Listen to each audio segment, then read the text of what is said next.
എല്ലാവർക്കും സുഖമാണല്ലോ, എല്ലാവർക്കും സുഖമെന്ന് വിശ്വസിക്കുന്നു. ഇനി വന്നിരിക്കുന്നത് നമുക്കൊരു സ്പെഷ്യൽ കൊഞ്ചുകറി ഉണ്ടാക്കാം കേട്ടോ. ഒരു വെറൈറ്റി ടേസ്റ്റിൽ ഒരു കൊഞ്ചുകറി ഉണ്ടാക്കാം. ഇത് ചപ്പാത്തിക്കും ചോറിനും എല്ലാത്തും നല്ലൊരു കോമ്പിനേഷൻ ആട്ടോ. അപ്പോൾ നമുക്കത് എങ്ങനെ ഉണ്ടാക്കുന്നതെന്ന് നോക്കാം. അതിന് മുമ്പായിട്ട് എൻ്റെ കൂട്ടുകാർ ആദ്യമായിട്ടാണ് എൻ്റെ വീഡിയോ ചാനൽ കാണുന്നുണ്ടെങ്കിൽ പ്ലീസ് എല്ലാവരും ചാനൽ സബ്സ്ക്രൈബ് ചെയ്യണം കേട്ടോ. സബ്സ്ക്രൈബ് ചെയ്യണം. അതുപോലെ തന്നെ ബെല്ലൈക്കും പ്രസ് ചെയ്തിട്ട് ഓളെന്ന് കൊടുത്താലേ ഞാൻ ഡെയിലി ഇടുന്ന വീഡിയോ നോട്ടിഫിക്കേഷൻ കിട്ടത്തുള്ളൂ. അപ്പോൾ നമുക്കത് എങ്ങനെ ഉണ്ടാക്കുന്നത്, അതിന് വേണ്ടുന്ന സാധനങ്ങൾ എന്തൊക്കെയാണെന്ന് നോക്കാം. അതിനുവേണ്ടി ഞാൻ ഒരു 700 ഗ്രാമോളം കൊഞ്ചെടുത്തിട്ടുണ്ട് കേട്ടോ. ഇനി ഇത് നമുക്ക് മാരിനേറ്റ് ചെയ്യണം. അതിന് വേണ്ടിയിട്ട് ഒരു 1/2 ടീസ്പൂൺ മഞ്ഞൾപ്പൊടി, 1 ടീസ്പൂൺ കുരുമുളക് പൊടി, അത് നിങ്ങളുടെ എരിവിനനുസരിച്ച് ചേർക്കണം കേട്ടോ. അത് കഴിഞ്ഞ് ആവശ്യത്തിന് ഉപ്പ്, ഇതിലേക്ക് 1 ടീസ്പൂൺ ഫ്രഷ് ക്രീം, ഒരു 2 ടീസ്പൂൺ തൈര്. ഇനി ഇത് ഇത്രയും കൂടെ നന്നായിട്ട് മിക്സ് ചെയ്തിട്ട് ഇത് നന്നായിട്ടൊന്ന് മാരിനേറ്റ് ചെയ്യണം. കണ്ടല്ലേ, അപ്പോൾ നന്നായിട്ട് മാരിനേറ്റ് ചെയ്തു. ഇനി ഇതൊരു 1/2 hour ഇതിങ്ങനെ ഇരിക്കട്ടെ. അത് കഴിഞ്ഞ് മിക്സിയുടെ ജാർ എടുത്ത് ഇതിലേക്ക് ഞാൻ എൻ്റെ കൈക്ക് 1 കൈ പുതിനയില കേട്ടോ. അതിൻ്റെ കൂടെ തന്നെ ഞാൻ തക്കാളി, ചെറിയ തക്കാളി ആയതുകൊണ്ട് ഒരു 4-5 തക്കാളി എടുത്തിട്ടുണ്ട്. നിങ്ങൾ വലിയ തക്കാളി ആണെങ്കിൽ ഒരു 3 എണ്ണം എടുത്താൽ മതി കേട്ടോ. അത് കഴിഞ്ഞിട്ട് ഒരു 4 പച്ചമുളക്, അത് കഴിഞ്ഞിട്ട് വറ്റന മുളക് ഒരു 10-12 എണ്ണം നിങ്ങളുടെ എരിവിനനുസരിച്ച് നിങ്ങൾ ചേർക്കണം കേട്ടോ. അതിൻ്റെ കൂടെ ഒരു 10-15 ഏതള വെളുത്തുള്ളി, ഇതിൻ്റെ കൂടെ 1 ടേബിൾ സ്പൂണ് കുരുമുളക്, അതിൻ്റെ കൂടെ ചെറിയ 2 കഷ്ണം കറുവപ്പട്ട, അതിൻ്റെ കൂടെ 1 ടേബിൾ സ്പൂണ് ജീരകം.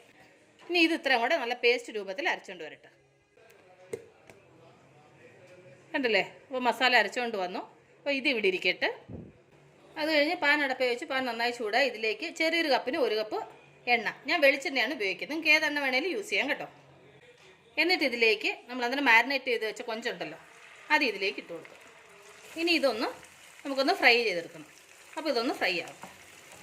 ഇത് കൊഞ്ചിട്ട് കഴിഞ്ഞിട്ട് ഇടയ്ക്കൊന്ന് ഇളക്കി കൊടുക്കണം കേട്ടോ. ഇതിപ്പം നമ്മളിത് എണ്ണയിലോട്ട് കൊഞ്ചിട്ട് കഴിയുമ്പോൾ ഉണ്ടല്ലോ, ഇതിനകത്ത് വെള്ളം ആദ്യം ഇറങ്ങും. വെള്ളം ഇറങ്ങി കഴിഞ്ഞിട്ട് പിന്നാണ് ഇത് ഫ്രൈ ആവുന്നത് കേട്ടോ. അതൊന്ന് വെള്ളം ഫുള്ള് വറ്റി കഴിഞ്ഞ് അത് കഴിഞ്ഞിട്ട് ഇത് നന്നായിട്ട് ഫ്രൈ ആവത്തുള്ളൂ. ഈ എണ്ണയിൽ ആദ്യം കിടന്നൊന്ന് വെന്തിട്ടാണ് ഇതൊന്ന് ഫ്രൈ ആവുന്നത് കേട്ടോ. കണ്ടില്ല, അതിൻ്റെ വെള്ളമൊക്കെ വറ്റിയിട്ട് ഫ്രൈ ആവാൻ തുടങ്ങുന്നുണ്ട്. അപ്പോൾ ഇതുപോലെ ഇടയ്ക്കൊന്ന് തിരിച്ചിട്ട് കൊടുക്കണം. അപ്പോൾ ആ ഫ്രൈ ആവാത്ത സ്ഥലങ്ങളൂടെ അത് നന്നായിട്ട് ഫ്രൈ ആവും. കണ്ടല്ലോ, അപ്പോൾ അത് നന്നായിട്ട് ഫ്രൈ ആയിട്ടുണ്ട്. ഇനി ഞാനിത് എണ്ണയിൽ നിന്ന് മാറ്റട്ടെ. അപ്പോൾ ആ എണ്ണയിൽ നിന്ന് ആ കൊഞ്ച് അത് മാറ്റി കഴിഞ്ഞു. ഇനി നമുക്കിതിലേക്ക് നമ്മൾ അന്നേരം അരച്ച മസാല ഉണ്ടല്ലോ, അത് നമുക്കിതിലേക്ക് ഇട്ട് കൊടുക്കാം. ഇനി ഈ മസാല എണ്ണയിൽ കിടന്ന് നന്നായിട്ടൊന്ന് ഫ്രൈ ആയി നന്നായിട്ടൊന്ന് എണ്ണ തെളിയണം. അപ്പോൾ ഈ മസാല നന്നായിട്ട് ഞാൻ മിക്സ് ചെയ്തു. അപ്പോൾ ഇത് കൂടുതൽ സമയം നമ്മളിത് തുറന്ന് വെച്ചിരുന്ന് കഴിഞ്ഞാൽ ഇത് നന്നായിട്ട് തെറിക്കും. കാരണം വെച്ച് കഴിഞ്ഞാൽ ഈ എണ്ണയും വെള്ളത്തിൻ്റെ അംശം ഉള്ളതുകൊണ്ട് മസാലയ്ക്ക് അത് ചെറുതായിട്ട് തെറിക്കും. അപ്പോൾ നമുക്കിതൊന്ന് അടച്ച് വെക്കാം. അപ്പോൾ ഇത് ഇവിടെ നിന്ന് മസാല നന്നായിട്ടൊന്ന് വേവട്ടെ, നന്നായിട്ട് വെന്ത് ഒന്ന് എണ്ണ തെളിയണം. കണ്ടല്ലോ, അപ്പോൾ മസാല നന്നായിട്ട് ഫ്രൈ ആയി എണ്ണയൊക്കെ തെളിഞ്ഞിട്ടുണ്ട്. ഇനി നമുക്കിതിലേക്ക് നമ്മൾ ഫ്രൈ ചെയ്ത് വെച്ച കൊഞ്ചുണ്ടല്ലോ അത് ഇതിലേക്ക് ഇട്ട് കൊടുക്കാം. എന്നിട്ട് നന്നായിട്ട് മിക്സ് ചെയ്യുക. എന്നിട്ട് ഇതിലേക്ക് കുറച്ച് വെള്ളം ഒഴിച്ചു കൊടുക്കുക. എന്നിട്ട് ഇതിലേക്ക് ആവശ്യത്തിന് ഉപ്പ് കൂടെ ചേർത്ത് കൊടുക്കാം. ഉപ്പ് നോക്കി ചേർക്കണം. നമ്മൾ കൊഞ്ച് വറക്കാൻ നേരത്ത് അതിനകത്ത് നമ്മൾ ഉപ്പ് ചേർത്തിട്ടുണ്ടായിരുന്നു. എന്നിട്ട് നന്നായിട്ട് മിക്സ് ചെയ്യുക. ഇത് ഒരുപാട് വെള്ളം പോലെ ആയാൽ കൊള്ളത്തില്ല കേട്ടോ. അതുകൊണ്ട് ഒരുപാട് വെള്ളം പോലെ വെക്കരുത്. പിന്നെ നമ്മൾ കൊഞ്ച് ഫ്രൈ ചെയ്ത് ചേർത്തത് കൊണ്ട് പിന്നെ ഇത് ഒരുപാട് വേവേണ്ട ആവശ്യമില്ല. പിന്നെ കൊഞ്ചെന്ന് പറഞ്ഞു കഴിഞ്ഞാൽ ഒരുപാടൊക്കെ ഡീപ്പ് ഫ്രൈ ചെയ്യേണ്ട ആവശ്യമില്ല കേട്ടോ. നമുക്കതൊന്ന് വെന്ത് ഒരു മീഡിയം ഫ്രൈ ആയാൽ മതി. ഇനി നമുക്ക് ഇത് അടച്ച് വെച്ചിട്ട് ഒരു ലോ ഫ്ലെയിമിൽ ഒരു 5 മുതൽ 10 മിനിറ്റ് വരെ ഇത് നന്നായിട്ടൊന്ന് വേവിച്ചെടുക്കാം. ആ കൊഞ്ചിനകത്തൊക്കെ ഈ മസാലയൊക്കെ നന്നായിട്ടൊന്ന് പിടിക്കട്ടെ. കണ്ടല്ലോ, അപ്പോൾ നമ്മളുടെ കറി എണ്ണയൊക്കെ തെളിഞ്ഞ് റെഡി ആയിട്ടുണ്ട് കൊഞ്ച് കറി. ഇന്ന് ഞാനൊരു വെറൈറ്റി ടേസ്റ്റിലായിരുന്നു ഉണ്ടാക്കിയത്. കണ്ടില്ലേ, കൊഞ്ച് നന്നായിട്ട് മസാലയൊക്കെ പിടിച്ച് നല്ല ടേസ്റ്റി ആയിട്ടുണ്ട്. ചോറിനും ചപ്പാത്തിക്ക് എല്ലാത്തിനും നല്ല സൂപ്പർ കോമ്പിനേഷൻ ആട്ടോ.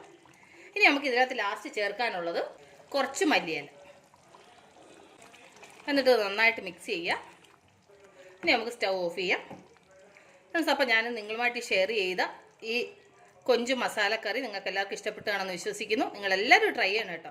നിങ്ങളെല്ലാവരും ട്രൈ ചെയ്യണം. ട്രൈ ചെയ്ത് നിങ്ങൾക്ക് ഇഷ്ടപ്പെട്ടാൽ നിങ്ങളുടെ ഫ്രണ്ട്സിന് ഷെയർ ചെയ്യുക, ലൈക്ക് ചെയ്യുക, വാല്യുബിൾ കമൻറ്റ്സ് ഇടുക.